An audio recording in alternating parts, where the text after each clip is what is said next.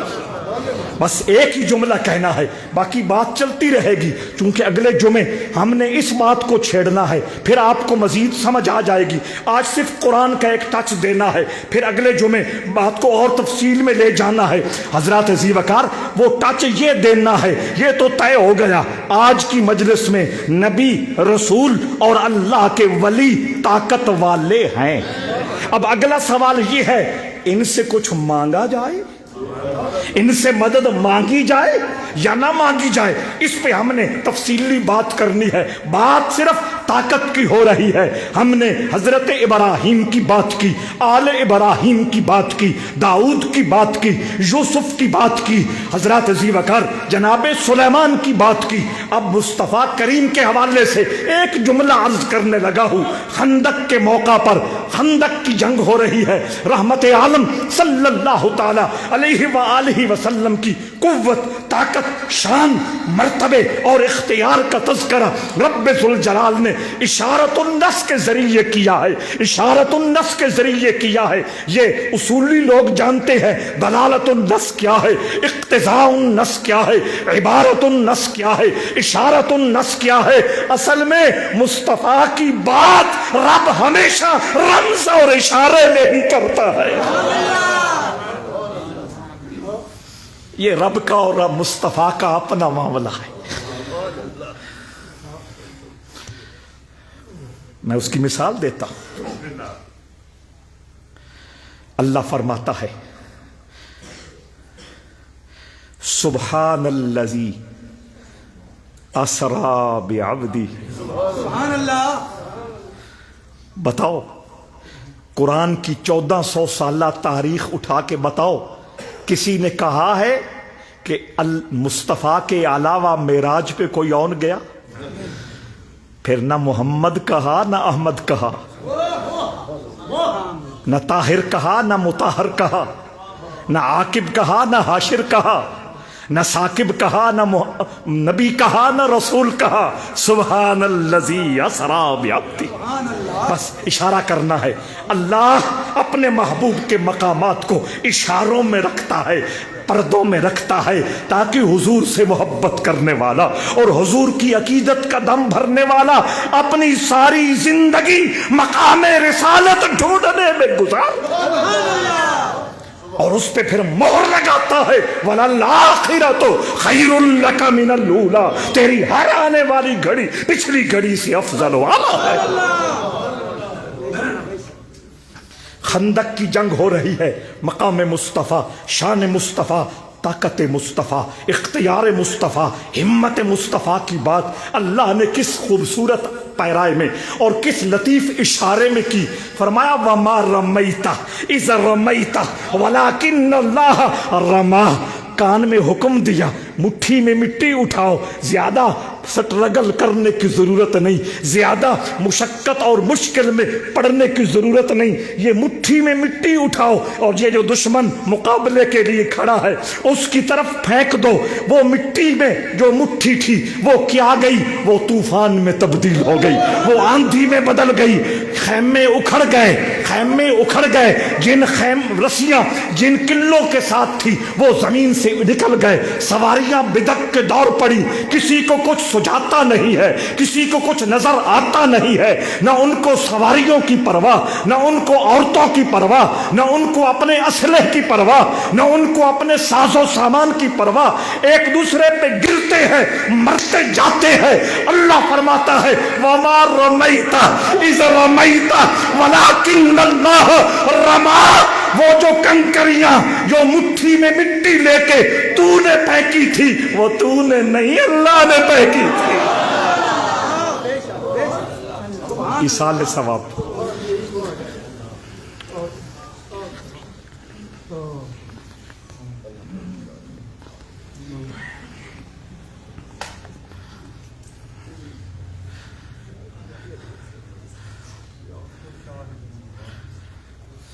ساڈے ایک پیر بھائی سرگودے تو ساڈے سلسلے دی رونق بھی صوفی خان محمد صاحب چشتی نظامی وفات پا گئے۔ انہاں دے درجات دی بلندی واسطے بھی بالخصوص دعا فرما